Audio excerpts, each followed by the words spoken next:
In a previous post, I did speak a little bit about how to regulate the autonomic nervous system, but I want to expand on that now, on the role of pranayama.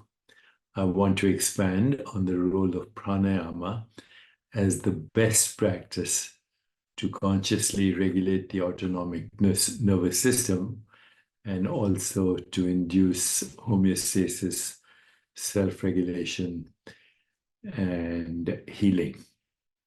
So let's unpack this a little bit, okay? Pranayama is an ancient yogic practice. I've been doing it for many years now, non-stop every day. I spend at least 15, 20 minutes doing pranayama before I do my yoga practice. So pranayama is an ancient yogic practice, but has gained recognition for its profound impact on physical and mental health. Amongst its many benefits, its ability to consciously regulate the autonomic nervous system, ANS as it's called, stands out. The autonomic nervous system, which controls involuntary bodily functions such as heart rate, digestion, and respiratory rate, is divided into two parts, sympathetic and parasympathetic nervous systems. Pranayama has been shown to modulate these systems, promoting a state of balance and relaxation. So let's explore the understanding of pranayama a little more. Pranayama involves controlled breathing techniques that manipulate the breath's rhythm, depth, and duration. The practice is divided into three phases: Puraka, which is inhalation; Kumbhaka, retention; and Rechaka, exhalation. Different types of pranayama, such as Bhastrika, bellows breath, Kapalabhati, skull shining breath, and Nadi Shodhana, alternate nostril breathing, each have unique effects on the body and the mind. Pranayama influences the autonomic nervous system through several physiological mechanisms. Number one, it causes stretch-induced inhibitory signals. So during deep breathing, the stretching of lung activates slowly, adapting stretch receptors. They're called SARS, stretch receptors. These receptors send inhibitory signals to the brain, prompting a parasympathetic response, which is associated with relaxation and reduced metabolic activity. Secondly, there's something called hyperpolarization currents. The stretching of connective tissues around the lungs generates hyperpolarization currents that propagate through neural and non-neural tissues. This synchronization of neural elements in the heart, lungs, limbic system, and cortex contributes to a state of relaxation and parasympathetic dominance. Then there's vagal tone enhancement. Pranayama practices, particularly slow breathing techniques, have been shown to increase vagal tone, which enhances parasympathetic activity and reduces sympathetic discharges.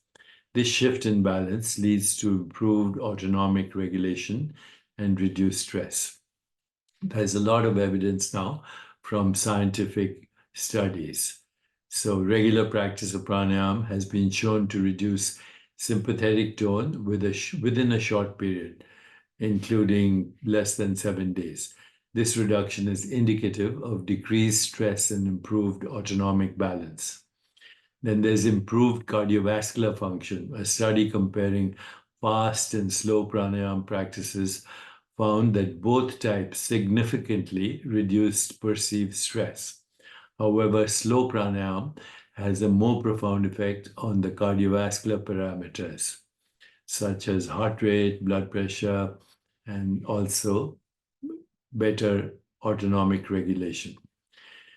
Pranayama has been found to significantly reduce stress levels by enhancing parasympathetic activity and decreasing sympathetic activity.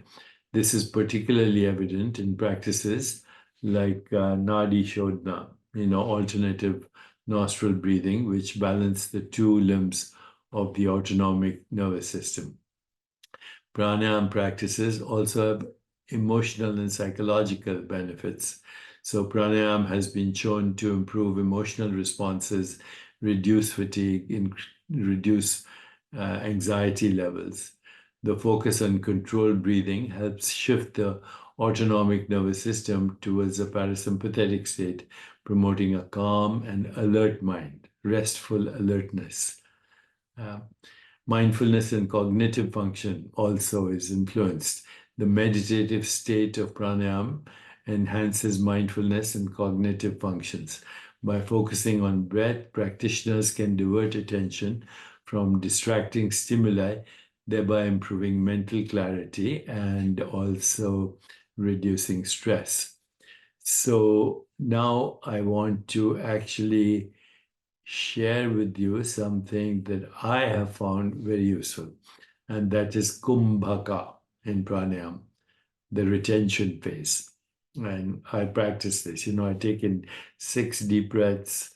I take in, inhale 6, then I hold 12, then I exhale 12, and then I hold 12, and then I inhale 6 again. Or sometimes inhale 6, exhale 12, hold 12, inhale 6.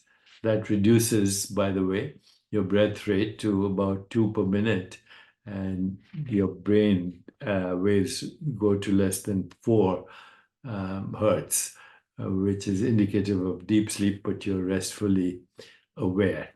So kumbhaka, the breath retention phase in pranayama, plays a crucial role in influencing autonomic function. The autonomic function, as I mentioned, regulates involuntary functions like heart rate, digestion, respiration, and of course, we have the sympathetic nervous system and the parasympathetic nervous system, basically balancing our homeostatic status. So, kumbhaka, retention. Antara kumbhaka, breath retention after inhalation. And then bahya kumbhaka, breath retention after exhalation. Both types holding the breath for a specific duration, which can be very varied depending on the practitioner's experience and the specific pranayama techniques being used. I can easily hold my breath for 30 seconds to 1 minute, and sometimes even more than that. So what happens during kumbhaka, especially antara kumbhaka, that means inhale and hold, the levels of carbon dioxide in the blood increase to the cessation of exhalation. This rise in carbon dioxide activates respiratory centers in the brain, leading to a greater interchange of oxygen when breathing resumes. The increased CO2 levels also stimulate the vagus nerve, enhancing parasympathetic activity and promoting relaxation. Then, of course, as I mentioned, there's enhanced vagal tone. Kumbhaka practices have been shown to enhance vagal tone, which is indicative of increased parasympathetic activity. The vagus nerve plays a crucial role in PNS, parasympathetic nervous system activity, and its stimulation reduces heart rate and blood pressure, leading to a state of calm and relaxation. The shift from sympathetic to parasympathetic dominance helps counteract the body's stress response. Heart rate variability is a measure of the variation in time between heartbeats and is an indication of autonomic flexibility and balance.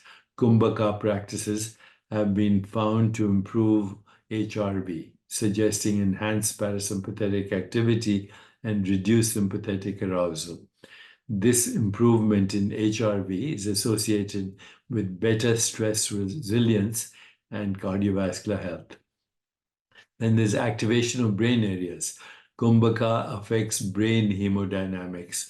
by altering cerebral blood flow.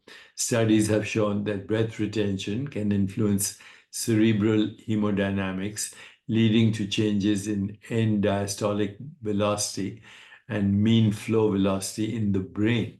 These changes are associated with improved cognitive function and emotional regulation. The practice of kumbhaka, especially when combined with other pranayama techniques, the alternate nostril breathing, when you breathe only through the left nostril, the right cerebral hemisphere is activated.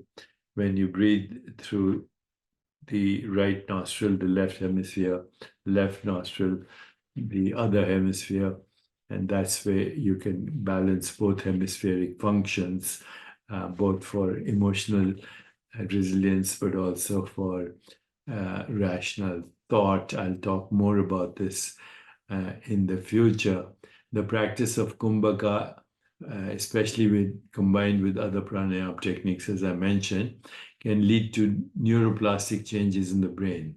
Techniques such as EEG, electroencephalography, and MRI have shown that breath retention can modulate brain oscillations, promoting a state of calm and focused attention.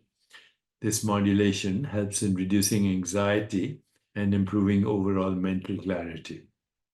And then, of course, the effects on emotions, stress management, emotional regulation, enhanced focus, improved cognitive functions, including memory and concentration.